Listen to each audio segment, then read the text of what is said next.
12 तारीख को डाउनलोड किया इसका ओरिजिनल बता रहा इसमें अपलोड करेंगे 12 तारीख को जिस दिन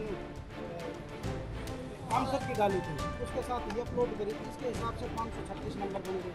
फिर 3 दिन बाद में जब रिजल्ट दिया परसों पहले रोज इस मेरा नाम प्रिया है।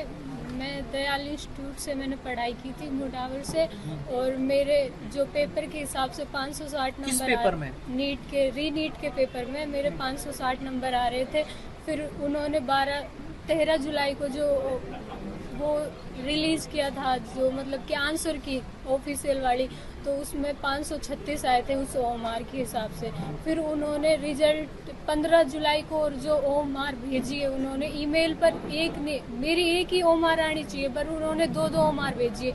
एक किसी अलग लड़की के नाम से पहले तो अंजलि नाम से डाल दी फिर उनको लगा कि ये तो गलत हो गया तो फिर उन्होंने एडिट करके फिर दोबारा मेरे नाम से डाली है।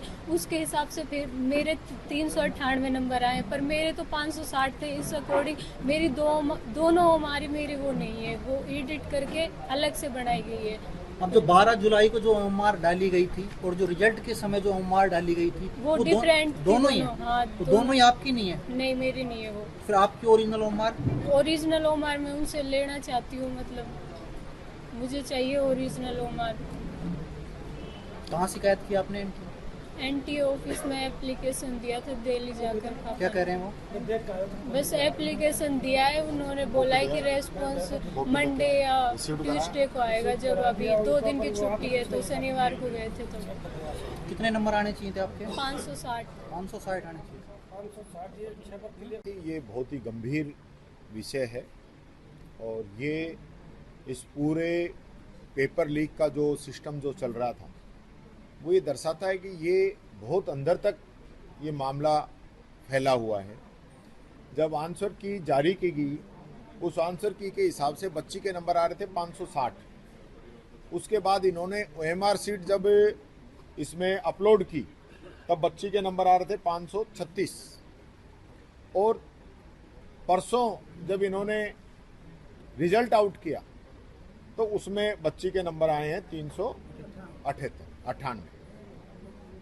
तो ये 3 प्रकार के रिजल्ट आना ये बताता है कि अभी भी जो है पेपर लीक वाले लोग कहीं ना कहीं अंदर घुसपैठ किए हुए हैं। ये दोनों ही जो ओएमआर सीट आई हैं ये बच्ची अपनी नहीं बता रही है। इनकी असली ओएमआर सीट अभी डाउनलोड ही नहीं की गई। इसमें भी पहले एक अंजलि नाम की बच्ची की इनको डाल दी गई फिर उसको वापस डिलीट किया गया। ये मैं समझता हूँ इस पूरे नेटवर्क का खुलासा करता है कि ऐसे तो बहुत से बच्चों का भविष्य इन लोगों ने बर्बाद करने का काम किया है। जब ओएमआर सीट इन लोगों ने बदल दी तो फिर आप समझ सकते हैं रिजल्ट तो बदलेगा ही बदलेगा। फिर अपने चहेतों को फायदा दे रहे हैं। जैसे पहले आपने देखा होगा राजस्थान के अंदर बीजेपी का एक पदाधिकारी जिसके परिवार में 8-10 डॉक्टर बन चुके हैं उस पर एक्शन यहाँ पे नहीं लिया गया। यहाँ 9 दिन तक एफआईआर दर्ज नहीं की गई और बाद में मामला सीबीआई को दिया गया और सीबीआई को देने का मतलब ये है कि इस मामले को ठंडा करना।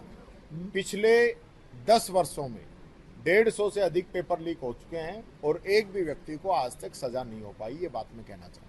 नीट के बाद रीनीट हुआ उसका रिजल्ट जारी हो गया उसके बावजूद भी ओएमआर सीट के एक प्रकार से घोटाले सामने आ रहे हैं। तो क्या फेयर रिजल्ट की आज भी बात हो रही है क्या इसमें? ये तो बड़ा चिंता का विषय है कि अगर रीनीट के बाद में भी अगर इस प्रकार का फर्जीवाड़ा हो तो ये इस सरकार पे संदेह पैदा करता है। अब तो इस पूरे मामले की और बड़े लेवल पे जांच होनी चाहिए।